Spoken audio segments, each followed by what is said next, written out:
Ngayon po mga kananay, magluluto po tayo ng kalderetang baka. Ito na po yung yung bawang sibuyas, tapos kamatis. Gigisa lang po natin siya hanggang sa lumambot yung kamatis. Yung dahon ng laurel, nilagyan ko na rin yan.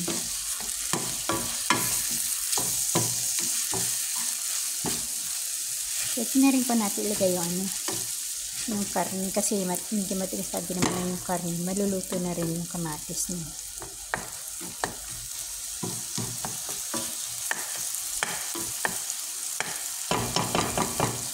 Ito po yung karne. Ito yung sabaw niya. Tinanggalan ko kanina ng bula. Malambot na po yun. Ito po yung mga sahog niya. Yan po ang lalagay ko kasi kung ano lang meron dito sa bahay na lalagay ko.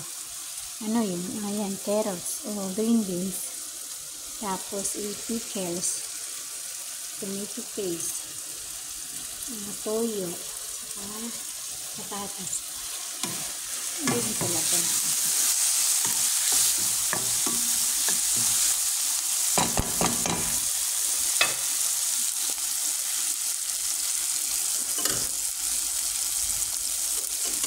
Wala kasing bell pepper.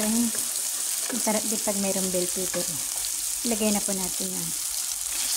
Yung karne ng baka.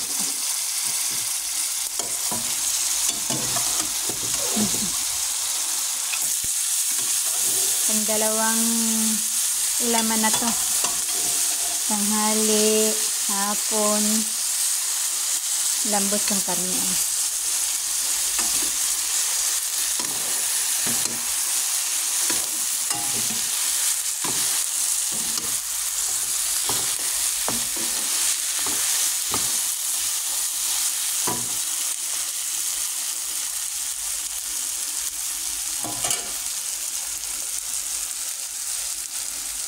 Ilagay ko na rin po yung patatas para lumambot na yung patatas.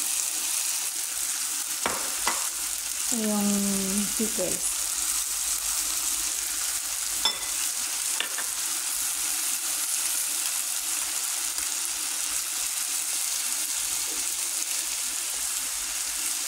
Tapos lagyan din natin ng tomato paste. Ito siya matigas.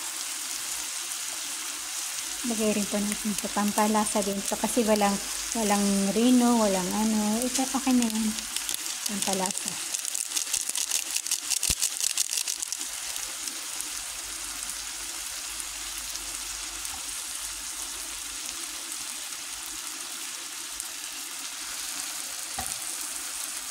Lagay ko na rin po siya para malambot na rin.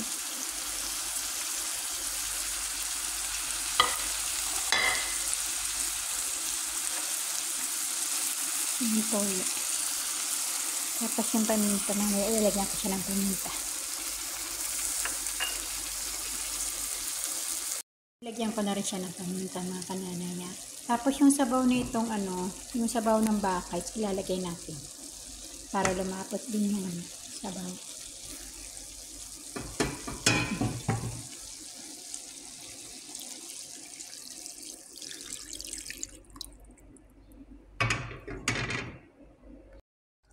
Luto na po yan ang ating kalderetang baka mga kananay. Tikman po natin siya.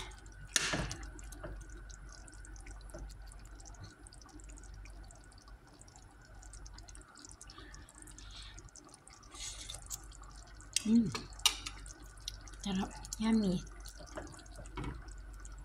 Malambot na po yung karne ha.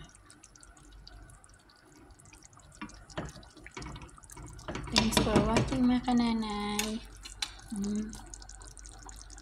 Beans ka. Malapot na po siya.